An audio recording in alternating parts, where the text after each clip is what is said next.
मुसलमानों के ख़िलाफ़ नारे लगे और फिर उनको उकसा के उन मुसलमानों की इबादत गाहें, तकरीबन 15 मसाजिद को आग के हवाले कर दिया गया, उनकी दुकानें, उनके मकान लूट लिए गए, उनको खौफजदा कर दिया गया। तो ये तो इस मुल्क की बदनसीबी है। देश में कम से कम अगर हिंदू मुस्लिम फसादात वहाँ खड़े हुए तो वहाँ की हुकूमत ने मुसलमानों के ख़िलाफ़ एक्शन लिया, और ऐसा एक्शन लिया कि पुलिस की गोली से 4-5 लोग मारे भी गए और 500 लोगों को उन्होंने मुकदमा लिख करके जेल के अंदर किया। क्या मोदी और अमित शाह ऐसा करेंगे?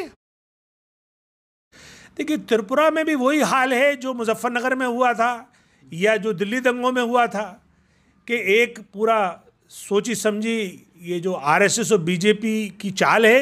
कि अपने इन्फ्रिंज एलिमेंट्स, यानी वो भी जो वहाँ बजरंग दल से एक रैली निकलवाई, वहाँ पे खुलेआम मुसलमानों के ख़िलाफ़ नारे लगे और फिर उनको उकसा के उन मुसलमानों की इबादत गाहें, तकरीबन 15 मसाजिद को आग के हवाले कर दिया गया, उनकी दुकानें, उनके मकान लूट लिए गए, उनको खौफजदा कर दिया गया। तो ये तो इस मुल्क की बदनसीबी है कि इस मुल्क का जो अक़लियत है, यानी जो मुसलमान हैं, वो अपने आप को महफूज नहीं फील कर रहे हैं। दूसरी बात ये कि ये बांग्लादेश की जो सांप्रदायिक हिंसाएं हुई हैं उसके बहाना लेकर ये सारा कांड किया जा रहा है। तो कम से कम मोदी और अमित शाह को बांग्लादेश से ही सीख लेना चाहिए कि बांग्लादेश में कम से कम अगर हिंदू मुस्लिम फसादात वहाँ खड़े हुए तो वहाँ की हुकूमत ने मुसलमानों के ख़िलाफ़ एक्शन लिया, और ऐसा एक्शन लिया कि पुलिस की गोली से 4-5 लोग मारे भी गए और 500 लोगों को उन्होंने मुकदमा लिख करके जेल के अंदर किया। क्या मोदी और अमित शाह ऐसा करेंगे? हमने दिल्ली दंगों में देखा कि पुलिस की मौजूदगी में लोग घर जला रहे थे, लेकिन बंद वो लोग हुए जिनके घर जले। आज तक जेलों में वो बंद हैं जिनके अपने रिश्तेदार मारे गए, और ना तो पुलिस को शर्म आ रही है, ना सरकार को शर्म आ रही है। मैं समझता हूँ कि अब ये इंतहा हो चुकी है। हमारे सारे जो अक़लियती जो अवाम हैं उसको ये सोचने का और सबक लेने का वक्त है कि इस जमहूरियत में जब तक आप सियासी तौर पर मुत्तहिद नहीं होंगे, जब तक अपनी एक क़यादत नहीं खड़ी करेंगे, और इस वक्त जो बेहतरीन जो क़यादत का मुतबादिल बैरिस्टर असदुद्दीन ओवैसी साहब आपके सामने मौजूद हैं, आइए आज हम सब लोग अपनी क़यादत अपने सियासी प्लेटफॉर्म पर मुत्तहिद हो जाएँ, ताकि इस तरह के जो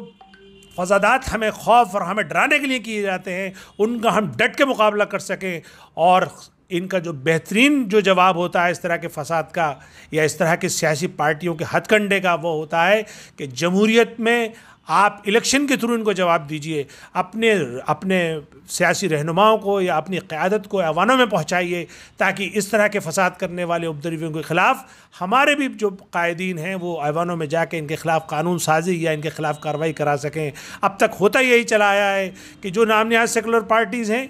वो हर मामले में बोलती हैं, वो ज़रा सारे अरेस्ट पे आगरा जाने को तैयार हैं, वो ज़रा सारे कोई अगर मर जाता है, अभी जैसे लखीमपुर खीरी कांड हुआ तो वहाँ सारी पार्टियाँ पहुँच गईं, लेकिन त्रिपुरा का नाम लेने से भी ज़ुबान से बच रहे हैं क्योंकि वो बात सिर्फ मुसलमानों की है। तो ये जो माहौल पूरी बीजेपी आरएसएस ने खड़ा किया और नामनिहाद सेकुलर पार्टीज उसको सपोर्ट कर रही हैं, इसको समझने की ज़रूरत है। और त्रिपुरा की हम मजलिस न सिर्फ मजम्मत करती है, हम भारत सरकार और राज्य सरकार और दोनों से मांग करते हैं कि दोषियों के ख़िलाफ़ सख्त से सख्त कार्रवाई की जाए। लेकिन साथ ही साथ इस वक्त मुस्लिम अवाम से भी हमारी अपील है कि ये आपके लिए इस मुल्क में दायरा तंग कर दिया जा रहा है, लगातार आपके लिए हालात तंग हो रहे हैं। तो इसका सिर्फ एक ही हल है कि आप सियासी तौर पर मुत्तहिद हो जाएं, अपने प्लेटफॉर्म पर आ जाएं, अपनी क़यादत खुद डेवलप करें ताकि आपके मसाइल और आपके ज़ख्मों का वो मदावा कर सके।